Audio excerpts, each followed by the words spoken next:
আহা কি শান্তি!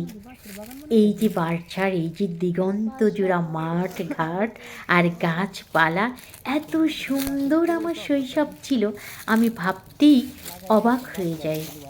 এই যে পাতার মড়মড়ে শব্দ শুনতে পাচ্ছেন? কি ভেতরটা কেমন হু হু করে ওঠে না? কি ভালো লাগা জেগে ওঠে না? পাতার মড়মড়ের শব্দও যে এত সুন্দর হতে পারে। সত্যি আমি যে এত সুন্দর জায়গায় বড় হয়েছি, এই আলো বাতাসে, এই বাড়িতেই আমার জন্ম।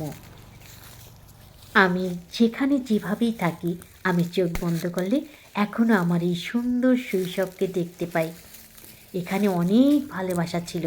আমার নানা, নানি, মামা, মামি সবার অনেক অনেক অনেক ভালোবাসার একটা জায়গা ছিল। আমি এখনও ফিল করি এই যে কলা বাগান, অনেক দূর পর্যন্ত কিন্তু এই কলা বাগান, এটা আমার মামা করেছে। তো ভালো থাকবেন সবাই। আমি এরকম আরও অনেক ভিডিও নিয়ে আসবো আপনাদের